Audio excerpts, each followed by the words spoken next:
Okay, everybody, back again for lesson 27. This time, quite simply, all we're doing is more playing examples in the key of G major. If you remember, the key of G major has how many sharps? Has one sharp. So if you're not sure about that, look at my previous lessons. I think theory lessons 3, 4, and 5. I go over the circle fifths and what key signatures are about. So if you don't know about that, go back and look at that. But anyway, here comes the lesson. Alright everybody, back at the keyboard once again. We have two examples for today as usual. These examples, if you notice, will be very similar.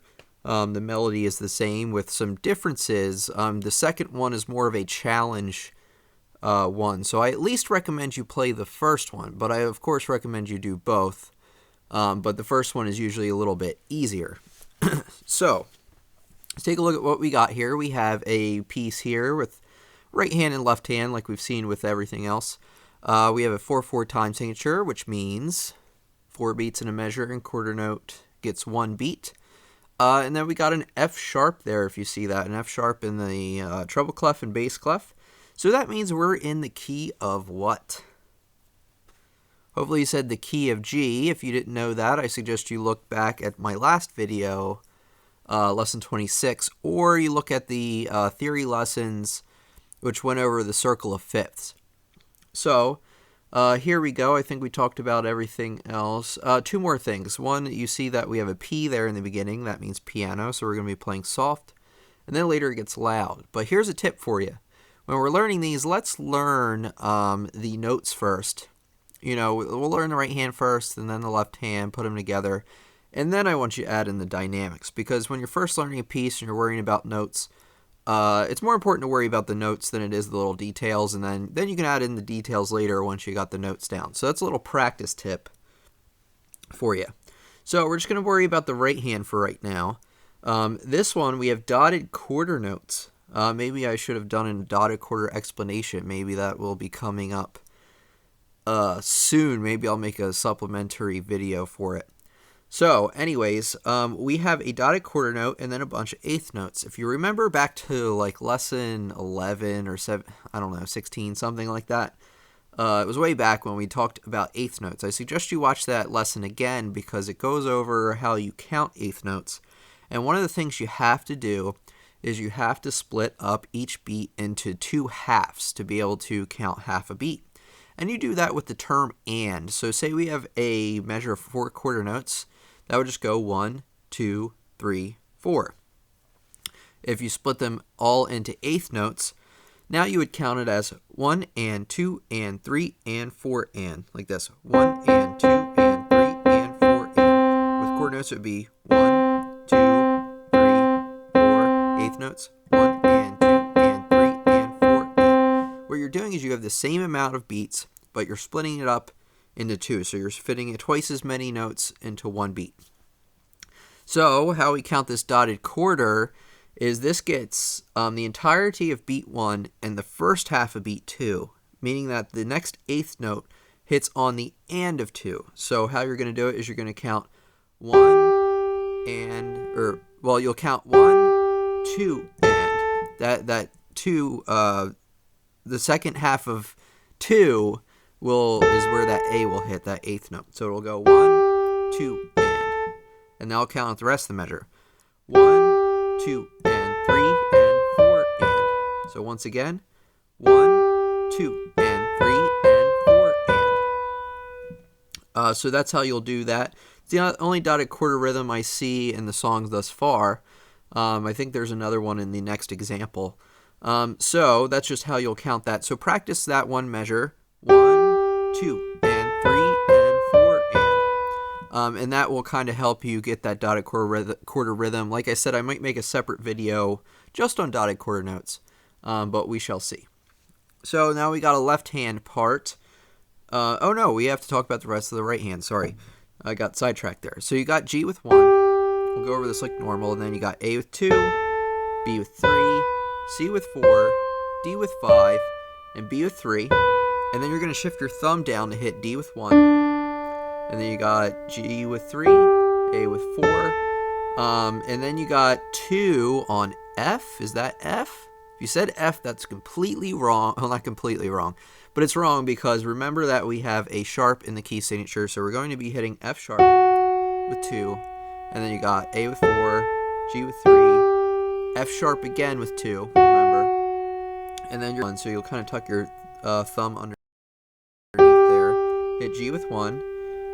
Never mind, here's another dotted quarter rhythm. I can't believe I didn't see that before. So what you're going to do is you're going to count 1, 2, and 3, and 4, and same rhythm as before. So let's go over the notes. G with 1, A with 2, B with 3, C with 1, and then you got D with 2, and then you got a note. What is that top line there? If you said F, that is wrong because it's F sharp.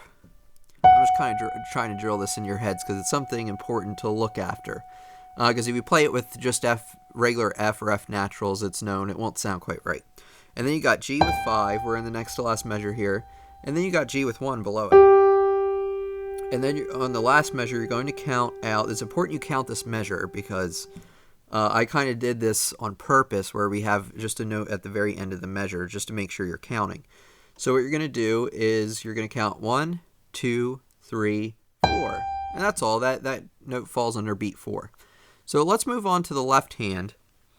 So you're going to play G with 5, B with 3, and D with 1. The bottom number corresponds with the bottom note, middle note, and top number corresponds with the top note, and you'll play those all at the same time. And that happens to be a G major chord. Here's another tip for you. If you're wondering what key you're in, because there's really two main possibilities for every key signature. You have a major and a minor. But what you want to do is you want to look at the first chord you have, and you also want to look at the last chord you have. And 95% of the time, the first and last chord will be whatever key you're in. So if you have a G major chord, you're probably going to be in G major. Not every time, but most times. So, and then you got the next measure. You got F sharp at the bottom. Don't forget about that. And then you got B with 2 and D with 1. So hold those. Then you're going to play the next one. We'll move up to hit B with 5, E with 2, and G with 1. And then the last one, we played this chord before. Actually, no, we didn't. Sorry, I'm lying. You got B with 5, D with 3, and G with 1. That's just another whole note. So very easy to count these. And then you got G with 1. And remember, at the fourth beat of this measure, so you'll hit G with 1, you'll count 2, 3, and then you'll hit that last G up top. So here we go. Let's try the whole thing nice and slow. We're not going to add in dynamics yet. I'll add that on the next time around. So here we go. Yeah, so let's just get started.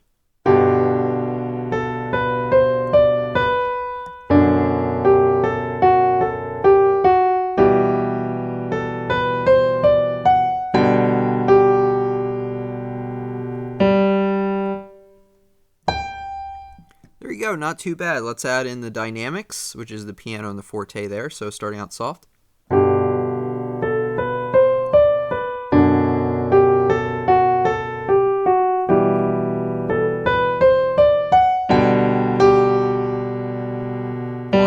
2, 3, 4.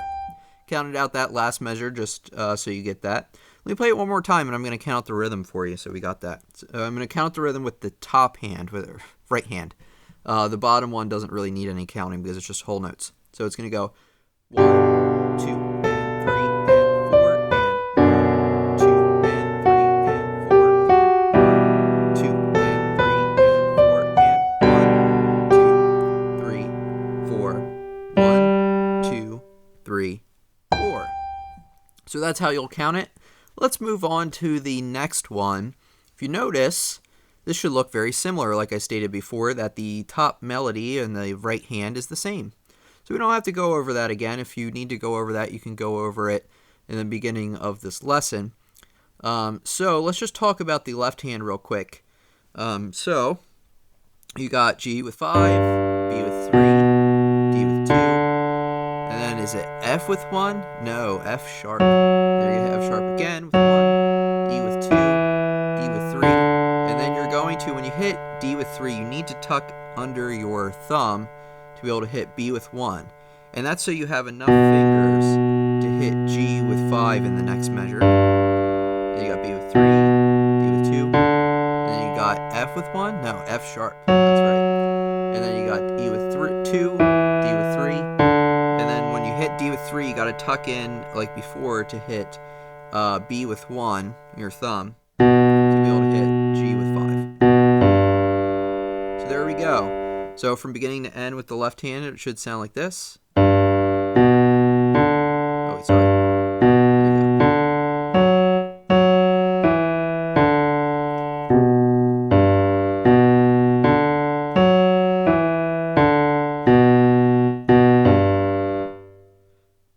Remember, on that last G, you want to get off at beat 2 because we have a quarter note, but then we have a quarter rest and then a half rest after. So you're only going to be playing that G for 1 beat.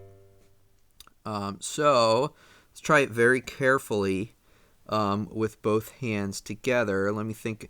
So the important thing you want to do is whenever I play a piece of music, I always say, wait a second, let me think about what I'm doing. So that's the most important thing. You look at, what's sharp, what's flat, things like that before you start, what key signature and what time signature, whatever. So let's just give it a try.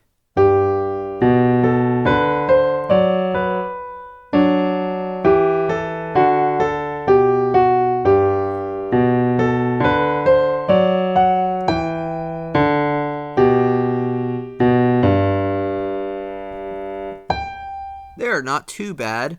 Now let's add in the dynamics. So what are dynamics? That's how loud you play, of course. So we got not F forte in the beginning, but it is an F. And then you have a decrescendo, also known as a diminuendo, all the way down to pianissimo. So we're starting out loud, then we're getting almost as soft as we can to pianissimo at the end. So here we go.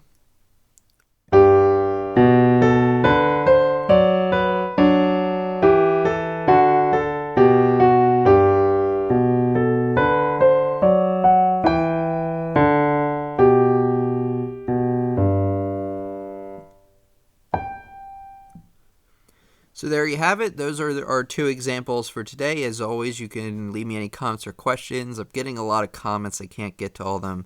Fortunately, I wish I could. But, so anyway, just look forward to lesson 28. I think maybe we're doing some a D major scale, or we're doing more G major examples. I'm not sure, but you'll find out soon, probably next week. And anyway, have a great week as always. Thanks for watching, and I'll see you. Okay, so that about does it for lesson 27. All we did today was play more examples in the key of G major. If you remember, the key of G major has 1 sharp, which is F sharp. Again, if you're not sure what that's all about, you can look back at my previous videos. I think theories lessons 3, 4, and 5 go into explanations about what the circle of fifths and the key signatures are all about. Again, if you have any questions, let me know. Unfortunately, I can't get to a lot of the questions I'm getting. But I'll see. We'll see if I can get to them. But anyway, as always, you can like, subscribe, and comment if you want. If you don't, that's okay. And I'll see you again for lesson 28. Thank you.